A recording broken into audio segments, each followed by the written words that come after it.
Hello, I'm Ina. Welcome on board the Eastern Express. As always, I hope you enjoy the journey.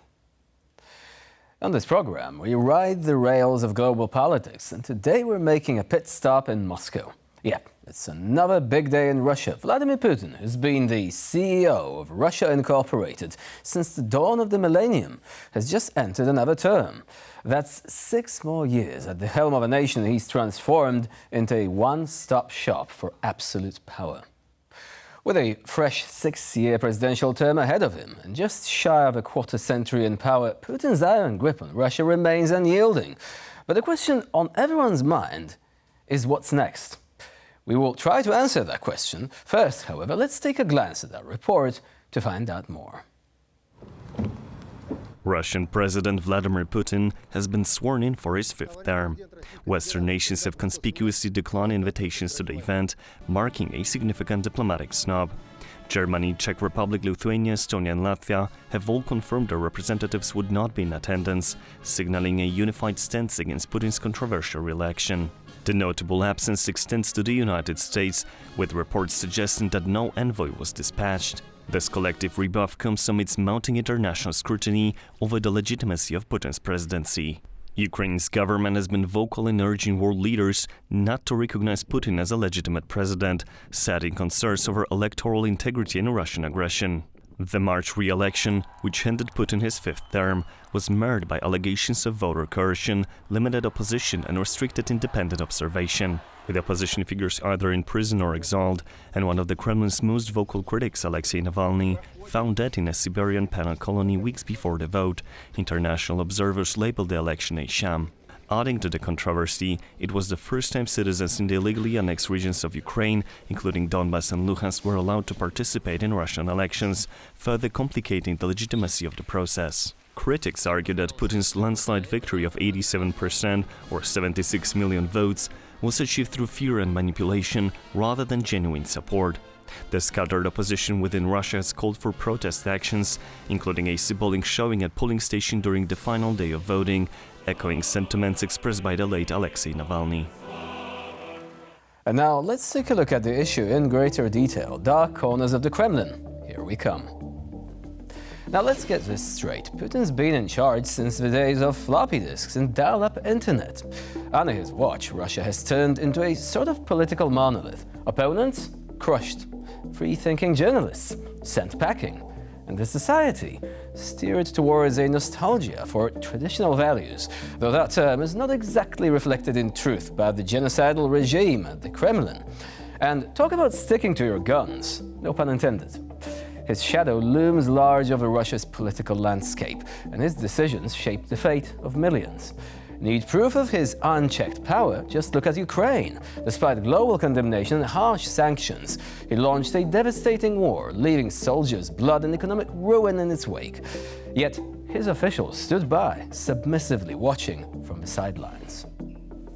Now, the rest of the cabinet has so little to say, in fact, they may as well be nothing but decorations. Putin sitting down in a Soviet Union museum filled with marble busts of Lenin, Stalin and the rest of the gang would have a similar effect. Unless Vlad is hearing voices as of late, he probably wouldn't expect the Soviet trinkets and keepsakes to speak up, right? But what's on the agenda for the next 6 years? Well, in his recent State of the Nation address, Putin promised to defend Mother Russia's sovereignty like a bear protecting its cubs.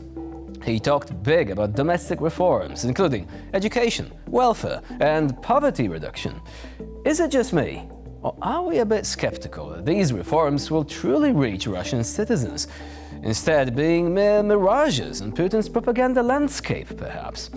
On top of all this, Putin will likely ramp up his control over Russia's information space. His sovereign internet project could further isolate Russia from the rest of the world. And if independent media and political opposition weren't already on life support, Putin's new measures might snuff them out completely. So, what will Putin's next act entail? For a start, the war in Ukraine is far from over. Even as Russia inches forward on the battlefield, Putin shows no sign of changing course. And the cherry on top, Putin's regime could crumble just like the Soviet Union did, not with a bang but with a whimper. Putin's inauguration lands just days before Victory Day, Russia's grand commemoration of the Soviet Red Army's capture of Berlin in World War II. This day, celebrating the triumph of Nazi Germany, remains pivotal to modern Russian identity and serves as a cornerstone of Putin's justification for the war in Ukraine, a contemporary struggle against an enemy he paints in starkly similar terms. And as Putin settles into another term, the cracks in his monolithic facade are becoming more and more visible. Decision-making is increasingly personalized, and Russia's political elite have grown more pliant in implementing Putin's paranoid worldview. Could Putin's iron grip finally loosen under the pressure of internal instability and global condemnation? Well, that remains an open question. And now here to shed more light on the issue is Zygmunt Dzięciołowski, founding editor of Open Democracy Russia. Hello and welcome to Eastern Express. Happy to be here again with you. So, your impressions from the inauguration? I mean, it's pretty safe to say that there were many things that we expected, but was there anything that surprised you this time around? I wouldn't say I'm surprised, because there is a certain logic of events which we followed within the last couple of years, and we know Putin is dictator, and we sort of are fully aware of what kind of space he created or how he shaped political and social space in present-day Russia. So the spectacle has become predictable. Yes, in a way. yes. What keeps surprising me, though, is the fact that it went so far. I followed collapse of Soviet Union in the late 80s and early 90s, and I followed the turbulent period of the 90s, which are, I mean, people who differ, their opinion differs how they really were, but I knew this country is sort of steering not in the right direction, especially after Putin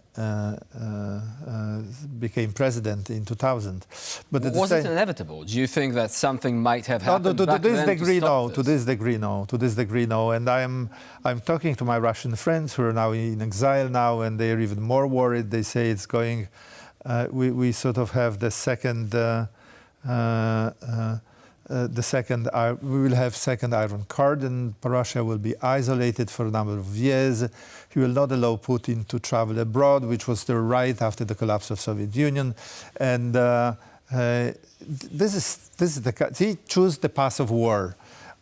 If you choose the path of war, you cannot have democracy like it was in the United States during the Vietnam War, because public opinion forced the Washington administration to withdraw from Vietnam, and actually to sort of America sort of was defeated in Vietnam under pressure of their own public opinion. So does public opinion count for anything in Russia anymore? No, that's why he sort of cracked down on the public opinion. That's why he sort of has no scruples dealing with public opinion, with the opposition. He's not unhappy that the brightest minds of Russia emigrate and work in foreign think tanks, universities. It's not only about political scientists. It's about I don't know, medical doctors. It's about IT experts, etc., etc. This is a brain drain, but he doesn't care because he wants unified Russia, and the model for him is period of Stalin rule.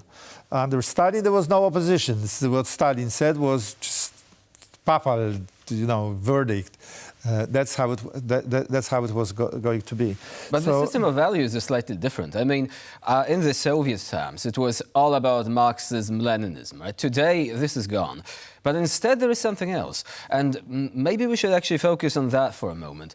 This sort of traditionalism that Putin, at least superficially, is promoting, do you think that it is actually dangerous? Could it become as infectious as communism was, as an ideology today, not just in Russia itself? Because you just mentioned that, the degree of the crackdown eliminates any sort of discourse. But what about beyond? Is this a narrative that could be carried through to other countries and actually making headways for Putin as he tries to capture the elites beyond Russia? We have useful idiots everywhere. Soviet communists, sort of, if they found some allies who were not totally convinced for the communist idea. I mean, they could be also recruited, and they were sort of useful idiots. And we have useful idiots as well. We have them in France, we have them in the United States, we have them in Germany a lot. We have them in the third world, in Arab countries. People who sort of don't really understand the source of real danger. And I think they sort of haven't learned the lesson what the autocracy, real autocracy, may bring about. So yes, I would be worried that if this division between Russia and the rest of the world continues, he would of course use these tools, these ideological tools, as soon as he believes that they are useful, they are efficient, they work out. He would use them, and as I say, we have useful idiots everywhere. I mean, sometimes it's just the money, right? But it seems it's like also about money. It's also about money, because in the United States, Tucker Carlson, Marjorie Taylor Greene, I mean, they are repeating the Kremlin propaganda, and it actually seems to align with their own set of beliefs, i.e., extreme traditionalism. Also, the disdain for minorities. It all seems to fit for them. It's just an extension of what they believe in. I don't really believe they are sort of real enthusiastic supporters of Putin. They use it for their own political agenda. They also find these attitudes, these values, this outlook. I mean, they find it useful in their own political controversies and infighting in the United States. Well, they call Putin a protector of conservative values. Yes. Okay. There is nobody else whom they could call protector of real values. So now Putin knows he presents himself as such a protector. So but that's dangerous. I believe it's dangerous because it's absurd too. I feel it's dangerous, and we have some methods and ways to explain to these people they are wrong. That's the only thing, some kind of education, some kind of counter-propaganda.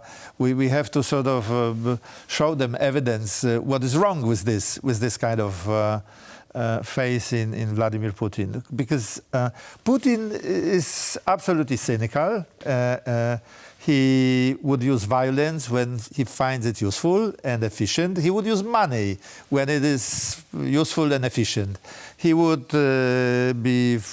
he would promise you peace and prosperity, but the following day he would change his mind because it's just a question of today's agenda. How to achieve success, how to win this confrontation, how to demonstrate to the whole world that he is sort of...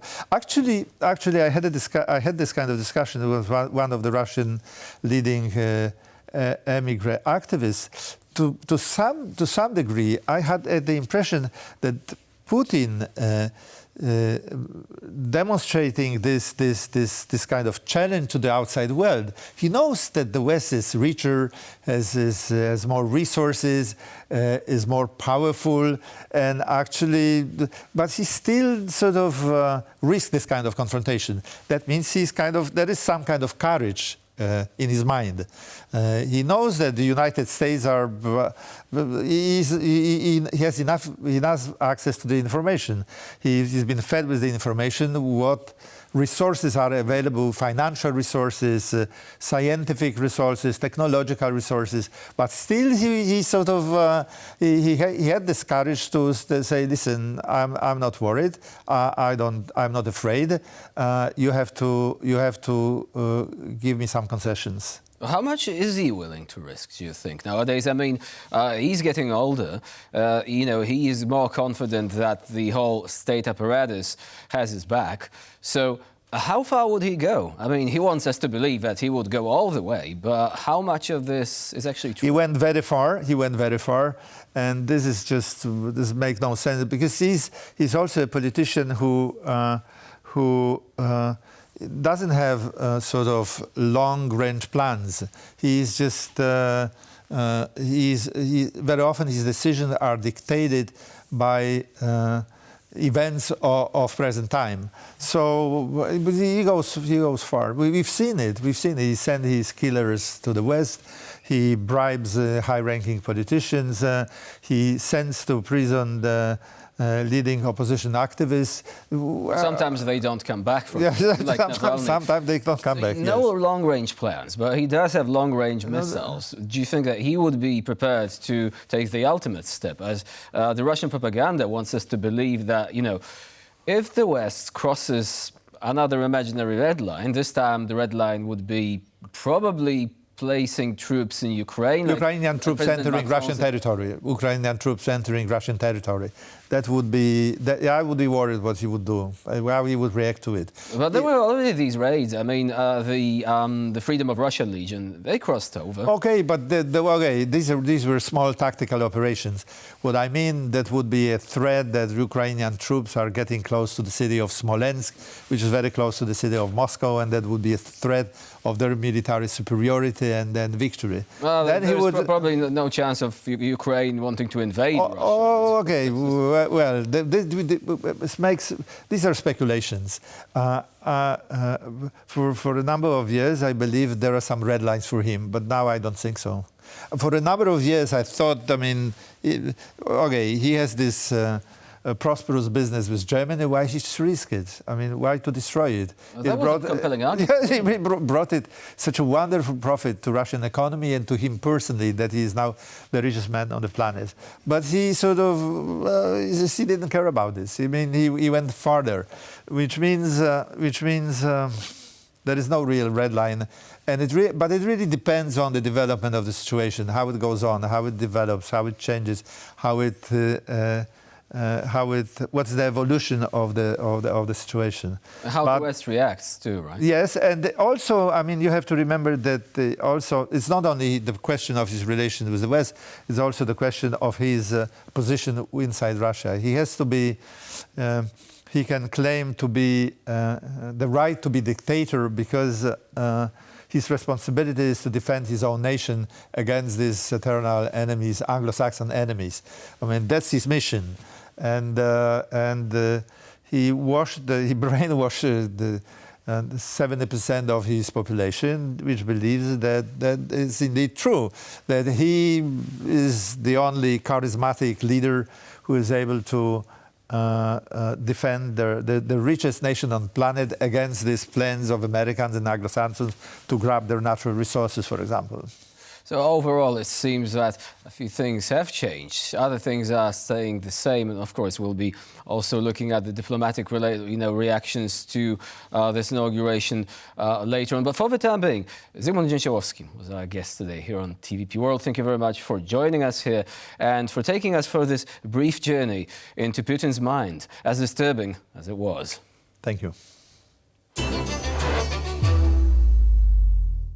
And now it's time for Eastern News Flash, bringing you all the other stories from the East that you really don't want to miss.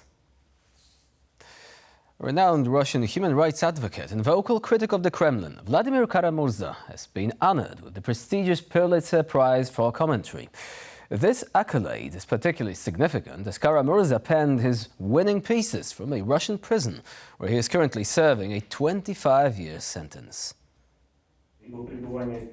Kara-Murza's incarnation follows his outspoken criticism of Moscow's military actions in Ukraine, a stance that led to a widespread international outcry against what has been described as a politically motivated and excessively harsh punishment. Despite the risks, his commitment to expressing the truth remained unwavering, culminating in a series of passionate columns for The Washington Post that have now earned him one of the journalism's highest honors. He has been detained since April 2022, shortly after he boldly condemned the Russian leadership in an interview, labeling the administration as a regime of murderers. The charges brought against him were severe, including treason and dissemination of what the Russian authorities deemed as fake news about the military. The crackdown on dissent in Russia has intensified since the country's full-scale invasion of Ukraine in February 2022, with legislation being passed to criminalize any criticism of the military's actions. Russia has unanimously passed a bill that prohibits individuals labeled as foreign agents from seeking any political office within the country. This legislation is the latest in a series of measures aimed at tightening the reins on those accused by the Kremlin of serving Western interests. Since the introduction of the foreign agent legislation in Russia in 2012, a wide array of cultural figures, journalists, entrepreneurs and various organizations have been tagged with the term, which is reminiscent of the negative connotations from the Soviet era. Those designated as foreign agents must comply with stringent self-disclosure and auditing requirements. The recent amendments received full support in the lower house of the Russian parliament, barring foreign agents from participating in federal, regional and local elections and from acting as representatives or observers of candidates. The bill is now slated for review by the Federal Council, Russia's upper house. Following this, it will require the signature of President Vladimir Putin to be enacted into law. The Hungarian Deputy Prime Minister has said Budapest would not extradite male Ukrainian refugees to Kiev, even if they are liable for military service. This decision comes amidst the ongoing conflict where the Ukrainian government has been seeking the return of men to fulfill their military obligations. The Hungarian Deputy Prime Minister has emphasized that Hungary will not allow Ukrainians in their country to be sent to their deaths. He further clarified that Hungary does not conduct investigations into the military service liability of individuals seeking refuge within its borders. He described the protection offered as both a humanitarian and legal obligation, ensuring that no one at risk of losing their life is extradited. This policy aligns with recent actions by Ukraine's Ministry of Foreign Affairs, which recently opted to temporarily hold consular services to men subjected to military service. Echoing Hungary's humanitarian approach, Olha Stefanishnia, Ukraine's Deputy Prime Minister for Foreign and Euro-Atlantic Integration, affirmed that Ukraine will not compel military-aged men to return from overseas. Lithuanian President Gitanas Nausėda and German Chancellor Olaf Scholz held talks at a military training area near Vilnius. President Nausėda emphasized the urgency for the accelerated deployment of German forces to Lithuania, citing the pressing nature of the regional security environment. The discussions concerning the stationing of German brigade in Lithuania commenced following Russia's comprehensive invasion of Ukraine. In June 2023, Berlin pledged its firm commitment to the deployment. President Nausėda has recently voiced hope for acceleration of the pace of German troops' deployment to his country. Germany has previously indicated that it would hinge on Lithuania's preparedness to establish the necessary conditions for accommodating the troops and their families. On the recent visit, Chancellor Scholz articulated that Berlin's pledge to Lithuania is a component of Germany's evolving security policy. An estimated total of 5,000 military and civilian personnel are projected to arrive in Lithuania by the end of 2027. Lithuanian authorities estimate that the investment required for the military training infrastructure to accommodate a German brigade could amount to approximately 800 million euros. And for this episode of Eastern Express, it's the end of the line. Please stay with us here on TVP World for more latest news and updates.